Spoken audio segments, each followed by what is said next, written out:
하루살아 부모 다 한 번씩 또 죽고 싶은 날이 주머니 같이. 거의 14살 때부터 준비했거든?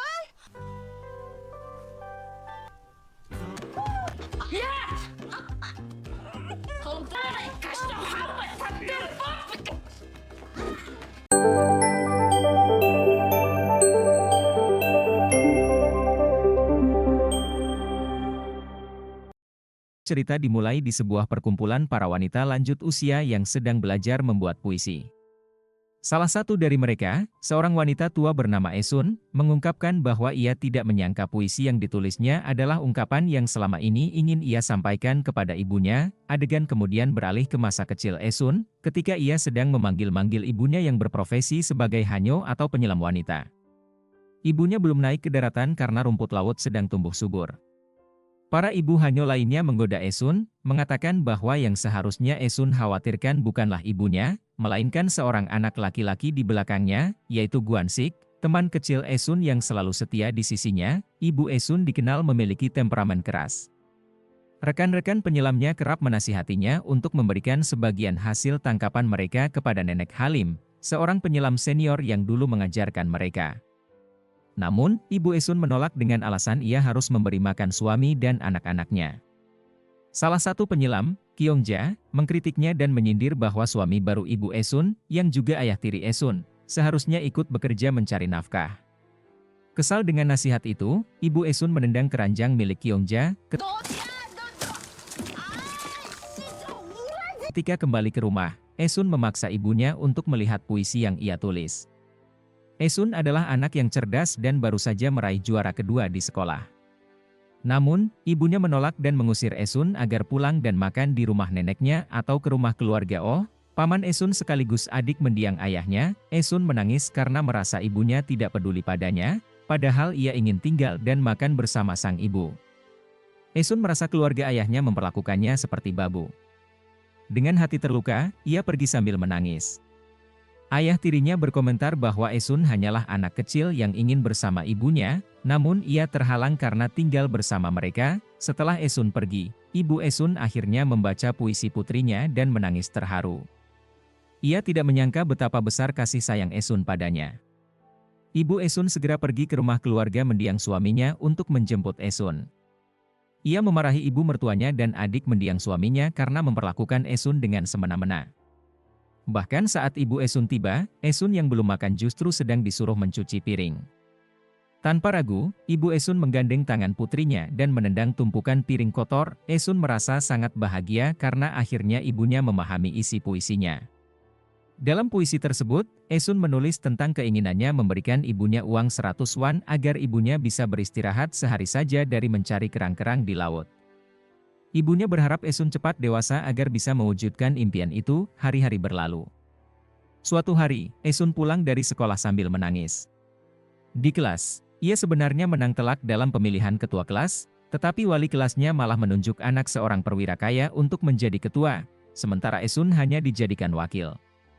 Ketika Esun memprotes, gurunya menyuruhnya sadar diri, karena Esun hanyalah anak dari keluarga miskin. Mendengar cerita Esun, Ibu Esun merasa tersinggung. Ia bekerja keras membajak kebun milik iparnya dan meminjam kalung mutiara agar bisa tampil rapi di hadapan wali kelas Esun. Ia membawa kue beras, kaos kaki, dan sejumlah uang untuk diberikan kepada guru tersebut, sambil memohon agar putrinya dijaga dengan baik. Esun mengira ibunya sedang memarahi gurunya agar tidak main-main lagi dengannya. Setelah keluar dari rumah gurunya, Ibu Esun berkata kepada Esun bahwa mereka mungkin miskin, tetapi Esun harus menjadi orang sukses agar tidak diremehkan orang lain.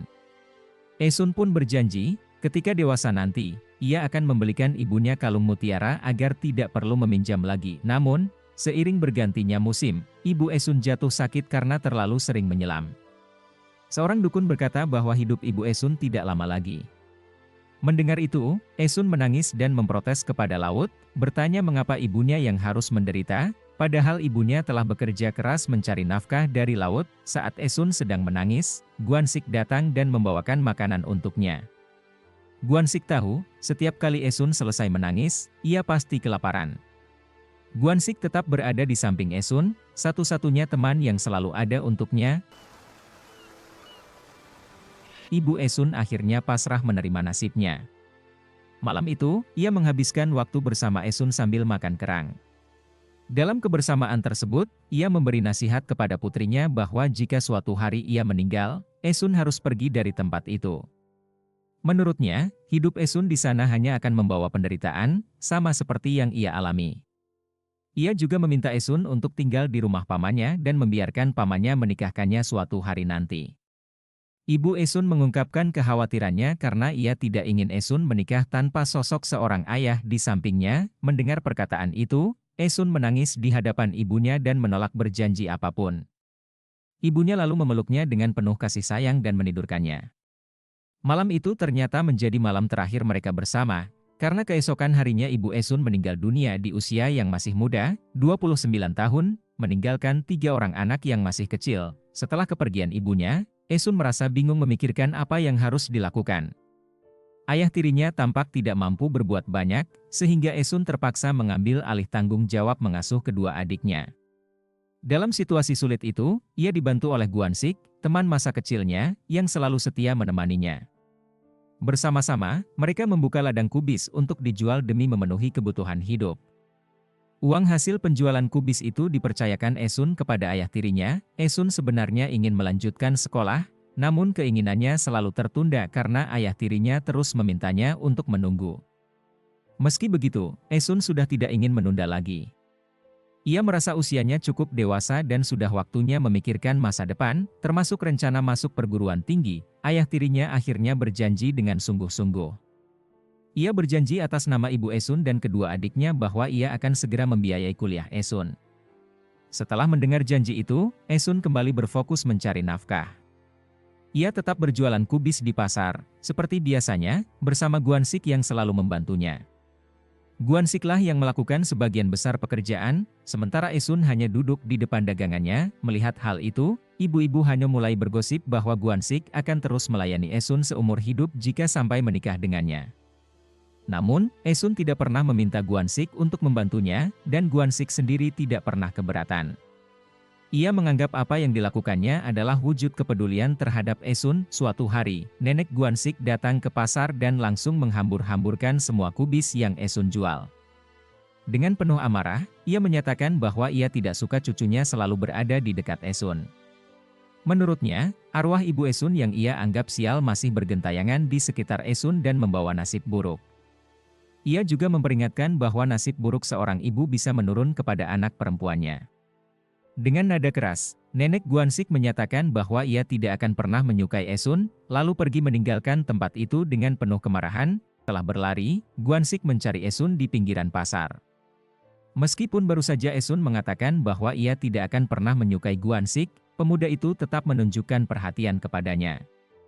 Guansik melihat Esun berlari tanpa memakai sepatu, yang membuatnya semakin khawatir. Ketika mereka bertemu, Esun dengan lantang mengatakan bahwa ia tidak ingin menikah dengan pria dari pulau itu. Alasannya bukan hanya karena ia sebenarnya tidak lahir di sana, tetapi juga karena pulau itu membuatnya muak. Di tempat itu, ayah dan ibunya telah meninggal, dan setiap kali ia melihat ombak laut, ia merasa mual. Esun bertekad untuk menikah dengan pria dari kota Seoul. Guansik hanya menanggapi dengan santai dan meminta Esun mengeluarkan tangannya dari saku bajunya dan memasukkannya ke saku pria yang berasal dari Seoul, jika memang itu yang diinginkannya. Ternyata, sejak tadi tangan Esun bertengger di saku Guansik untuk mencari kehangatan, dan Esun pun enggan melepaskannya. Mereka lalu berjalan-jalan di tengah taman bunga kanola yang sedang bermekaran. Saat berjalan, Esun bertanya mengapa selama ini Guansik selalu membantunya. Apakah karena ia merasa iba? Guansik dengan tenang menjawab bahwa jika ia hanya merasa iba, semua bantuan itu lebih baik ia berikan kepada pengemis. Bukan itu alasannya. Mendengar jawaban tersebut, Esun kesal karena Guansik masih belum paham juga, padahal ia sudah berusaha memberikan kode agar Guansik menyatakan perasaannya. Kemudian, ia tiba-tiba mencium Esun. Ciuman itu mengejutkan Esun, terutama karena hidung mereka saling bertabrakan. Itu adalah ciuman pertama Esun. Guansik pun berkata bahwa ia ingin hidup bersama Esun. Lagi pula, menurutnya, Esun adalah wanita yang egois. Setelah sekian lama tangannya berada di sakunya, Esun masih bisa-bisanya ingin menikah dengan pria lain. Baru kali itu juga Guansik menyadari bahwa Esun mengenakan pelembab bibir, seolah sengaja ingin menarik perhatiannya. Ternyata, selama ini Esun memang menyukai Guansik dan berjaga-jaga kalau hari itu adalah hari di mana Guansik akhirnya akan menyatakan cinta kepadanya. Esun mengaku bahwa ia sudah menunggu momen itu sejak usianya 14 tahun. Mendengar pengakuan itu, Guansik kembali mencium Esun. Esun pun pulang dengan perasaan gembira. Namun, sesampainya di rumah, ia mendapati kejadian yang tidak terduga. Ayah tirinya membawa seorang wanita ke rumah mereka. Wanita itu dengan terang-terangan menyatakan bahwa ia tidak menyukai Esun, karena Esun bukan anak kandung suami barunya. Wanita itu juga menolak mengurus Esun dan tidak mau dijadikan budak untuk mengasuhnya. Keesokan harinya, wanita yang bernama Minuk itu bahkan berani menurunkan foto ibu Esun yang terpajang di ruang tamu. Anehnya, ayah tiri dan adik-adiknya tidak melakukan apapun, seolah-olah setuju dengan tindakan Minuk. Merasa terhina, Esun berniat pergi dari rumah itu, asalkan ayah tirinya menepati janjinya, yaitu memberikan uang untuk biaya kuliahnya. Esun sudah rela tidak bersekolah demi mengasuh adik-adiknya yang adalah anak kandung ayah tirinya. Ia juga sudah bersusah payah berjualan kubis demi mencukupi kebutuhan keluarga.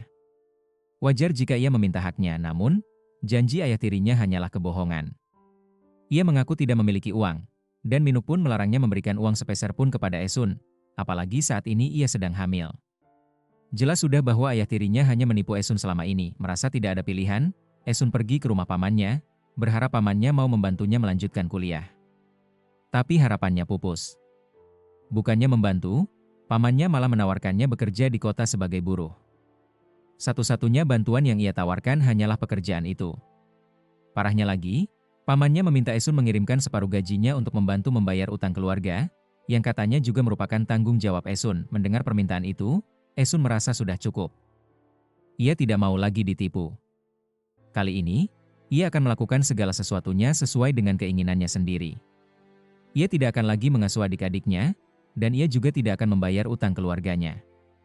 Esun kini benar-benar merasa sendirian. Ia tidak tahu harus kemana dan akhirnya menangis di hadapan Guansik. Dengan suara bergetar, ia mengungkapkan bahwa tidak ada lagi orang yang peduli kepadanya. Ia bahkan tidak punya tempat hangat untuk tidur. Guansik yang mendengarnya langsung memeluk Esun dan berkata bahwa ia akan selalu ada untuknya. Mereka pun berencana meninggalkan Pulau Jeju. Sebelum pergi, Esun mencuri beberapa barang milik Minuk. Ia merasa bahwa itu adalah haknya, karena selama ini ia telah dikorbankan. Tanpa menunda waktu, mereka berdua berlari menuju pelabuhan, penuh tekad untuk memulai kehidupan baru yang lebih baik. Esun dan Guansik akhirnya berhasil menaiki kapal dan meninggalkan Jeju. Namun, tak lama setelah kapal berlayar, kapten kapal mulai memperhatikan mereka dengan curiga. Sebab, hanya mereka berdua yang tidak memiliki tanda pengenal. Selain itu, jika dilihat lebih saksama, mereka masih sangat muda, sehingga kapten kapal menduga bahwa mereka adalah anak-anak yang kabur dari rumah. Esun berkata dengan lantang bahwa mereka sebaiknya diturunkan saja di lautan karena mereka tidak akan pernah terpisah sebagai sepasang suami istri. Akhirnya, mereka tiba di kota Busan dengan rencana menggadaikan emas yang sebelumnya dicuri Guansik dari rumah neneknya. Tempat pegadaian menolak melayani mereka, terutama karena Esun dan Guansik tidak memiliki tanda pengenal. Setelah merasa lelah, mereka memutuskan untuk menginap di sebuah motel. Untuk mengelabui pemilik motel, mereka berbohong dengan mengatakan bahwa dompet mereka baru saja dicuri, sehingga mereka tidak membawa kartu identitas.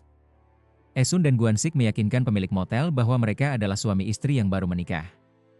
Beruntung, istri pemilik motel bersikap ramah dan bersedia menerima mereka dengan baik. Selain memberi kamar, mereka juga diberi makanan dan minuman. Esun, yang polos, mengira semua itu benar-benar gratis dan merasa bahwa tinggal di kota tidak seburuk yang ia bayangkan. Istri pemilik motel sempat menggoda mereka karena mengira malam itu adalah malam pertama mereka sebagai pasangan suami istri.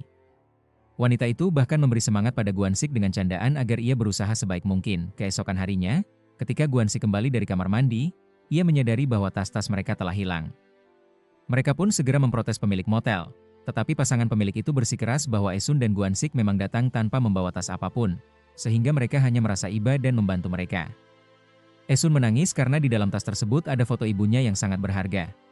Mereka mulai yakin bahwa suami istri pemilik motel itu bukan hanya penipu, tetapi juga pencuri. Namun, ketika mereka melayangkan tuduhan, Istri pemilik motel balik mengancam akan melaporkan mereka ke polisi jika tidak bisa menunjukkan bukti. Tak bisa berbuat apa-apa, Esun dan Gwansik akhirnya memutuskan untuk membalas dendam. Malam harinya, mereka menyelinap kembali ke dalam motel untuk mengambil barang-barang mereka yang hilang. Saat Gwansik berhasil mencuri kotak uang milik pemilik motel, Esun melihat jepitan rambutnya yang dipakai oleh anak mereka. Meski Gwansik memperingatkan bahwa tindakannya berisiko, Esun tetap nekat mengambil jepitan tersebut. Sayangnya, tindakan itu membangunkan anak tersebut, dan pasangan pemilik motel langsung mengejar mereka. Dalam pengejaran itu, istri pemilik motel berhasil menangkap Esun dan mengancam Gwansik agar segera mengembalikan kotak uang tersebut. Jika tidak, mereka akan memukuli Esun dan bahkan menjualnya. Esun menyuruh Gwansik pergi dan kabur membawa uang itu, tetapi Gwansik tidak tega meninggalkan Esun dalam keadaan terancam. Gwansik akhirnya memasang kuda-kuda, bersiap menyerang. Ia ingin memberi pelajaran kepada pasangan pemilik motel itu agar mereka tahu siapa sebenarnya dirinya dan Esun.